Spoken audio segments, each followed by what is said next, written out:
Hello, my name's Anita Barreca. I'm part of the San Juan County Textile Guild. And in continuation of our Woven in Pandemia interviews, I am here today to interview Francie Hansen, one of our premier members of the Guild. Here is Francie, and Francie, I wanted to ask you how you were doing during this weird year of COVID-19.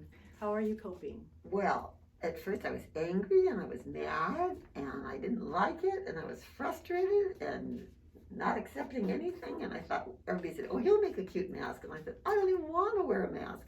But then I found my pig nose from Three Little Pigs in this preschool class that I taught, and then I thought, well, I have to have gold lame and trim it, and you know it's not done on a machine, so it's not going to be sturdy forever. But this is entertaining me, but I can't wear it for much longer, so I'm going to have to take it off now. Okay, well, But we'll just speak straight to the camera, so we'll be okay. okay, beauty. Okay, so the second thing I wanted to ask you was about your creative process during this time. You may want to speak about what your creative process is all the time, and then maybe how it might have changed this year. You know, it never changes.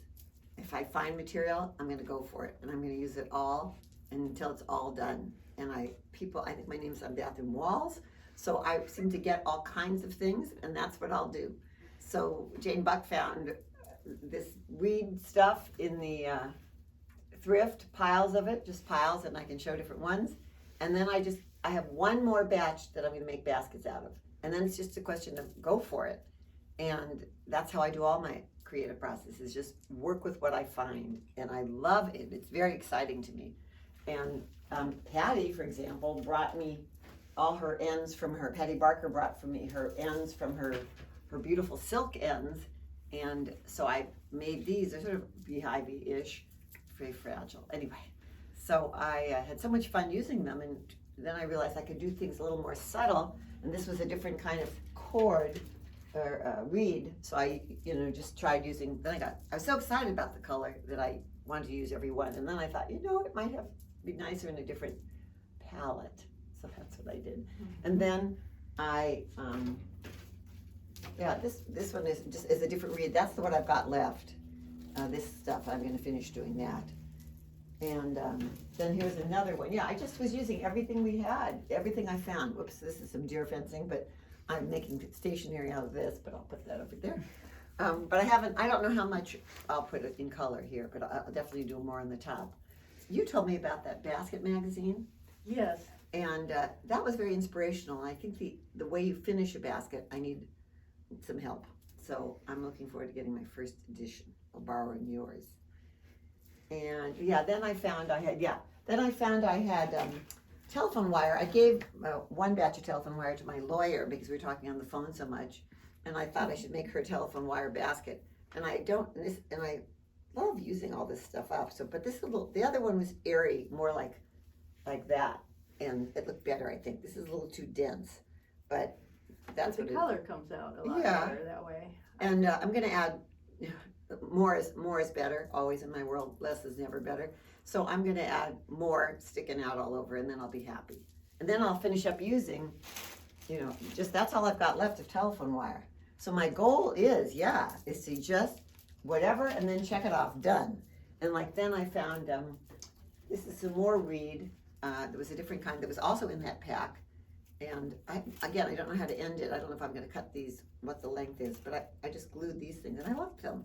So I have to decide, will I leave this? Is this a standalone? I'm not sure. But I'm not a perfectionist, so I don't worry too much. All of a sudden it'll come. Then I had two baskets that I just had to use up the ends, and I made, I put them together. But then I thought, well, maybe I didn't realize how much I had, so I might end up putting this like a cluster in some way. I'm not sure, but I think that would be fun. Want to see anything else? Oh, then I'm making stationery and I'm decorating.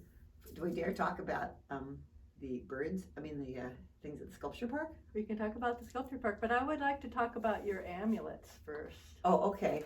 Well, Robin had suggested amulets, and somehow that word was a little jarring for me because of my trips to Africa. I think of it as much more of a indigenous thing, and I didn't know if I could really relate to it because I've seen them on people's arms and around their waists and very pretty serious stuff. So I didn't know if I could work with it. But then I respected Robin, and I wanted to be a part of whatever we're supposed to be doing in this textile guild. And I had a whole bunch of probably illegal pottery shards from my uncle from 1,000 years ago who lived in a ghost town in New Mexico. And they're really, really, really wonderful. And so I wanted to do, and from Marcia McAllister's class of Do 100, I wanted to wrap them, and I've got many, many, many, and I've got different colors. And they've got like designs on them. I mean, they're really, really, really old and very sacred and special. So I've done probably 80. You were trying to teach me, Miss Anita, how to do this knotless netting, but I was pathetic and I didn't do it right. So I just decided I'll just wrap them and get them to stay together. I think it was because I'm right-handed and you're left-handed, but okay, yeah, they look beautiful the way they are. And you're using some sort of thread. Like this looks like it could be I have the threads if you want to see them. waxed linen. I've got some waxed linen, and some is just a cotton cord. Some is just something I bought at a Christmas bazaar that's got shiny stuff. Some I used a little wire. Oh no, that's not wire. That's just a gold cord. But I don't know if I'm gonna suspend them. Patty and I were talking. I don't know if I'm gonna suspend them or if I'm gonna. I don't know how they're gonna work. Okay, so I'm seeing your creative process is you have found things. Absolutely. You use them up and you look at them as you're making them to decide how you're going to go from there. Right. I never have a preconceived idea, ever. It's kind of how I live. You just sort of start the day. And I have to say from our corroboration that you do like to corroborate a lot with other people. Oh, that's nice. Well, you all are so sweet that it's easy. We were talking about our exhibit, our decorating of the woods for the sculpture garden at Roach. I don't know if you've been out there to see that, but it's quite something, and all of you should take a look at some point next time you're up in the Roach Harbor area. Did you want to elaborate? Well, Anita is very making beautiful nature objects. I'm once again going to the thrift and finding, like Venetian blinds or a drawing rack, or what else did I find? Oh, well, the pillars I found on someone's lawn and sprayed purple. Mine are not subtle at all, but the combination, and Beth is kind of a combination, I think, of Anita and I, and she's not in the sculpture in the Textile Guild though, but she's got lots of skills and she knows how to use her equipment.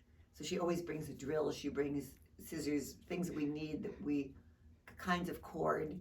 But we agree, we're really respectful of one another and really make a decision. What's that concept?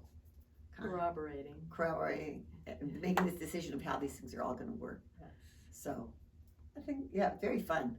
I want to have a seance, however, out there, and with and write little stories about each one of them, just on a piece of paper. It's not going to be anything published anywhere, and have people come with their flashlights through the woods, 6 feet apart, of course, with their masks on, and just experiencing all, because they might miss some of them if we don't point them out. Some of them are so subtle. Some of them are blaringly ridiculous. But anyway. But it's giving us a lot of joy. Yes. And did you want to speak at all about the little stories that you're making for Patty Barker's work? Oh, I would love to. I was really honored. Patty said she wanted me to write stories for these pieces she's making, and we're gonna all be very, very fortunate because she's gonna be very famous. And we're gonna say, oh my God, she lives in Friday Harbor, and I get to work with her. And so she invited me. I don't know why. She wanted me to not stick to the facts, which is very easy for me not to stick to the facts. So she wanted to pretend stories, and she was making all these amazing costumes for shows in New Zealand and shows for Hollywood and shows for all over the place, and she was winning awards, and she wants to write a book. And so I meet with her on Tuesdays, and we talk a lot, and she plays good music, and we eat sweets and drink tea, and then I get to see her beautiful costumes and listen to the detail or why she chooses different combinations of fabric. So because she's appreciative of my sense of humor and has given me free rein and doesn't go like this, I'm successful, I think. Oh, that's great. So I am getting a feeling that you've been quite busy during this. I have. I'm not someone who just lays around, drinks gin, and eats bonbons. I mean, the first couple of weeks I was feeling sorry for myself. And then I decided, I've got to find some like-minded people who will play. A small group of people, and I haven't been off island. I'm cooking a little more, which is shocking. But I'm just doing things pretty regular. I mean, I'm swimming, I'm physically active, and so, yeah, this is not slowing me down, except I can't get off the island to go for trips, which I really miss. Okay, I think this wraps up our interview. Thank you very much. Thank you, Anita.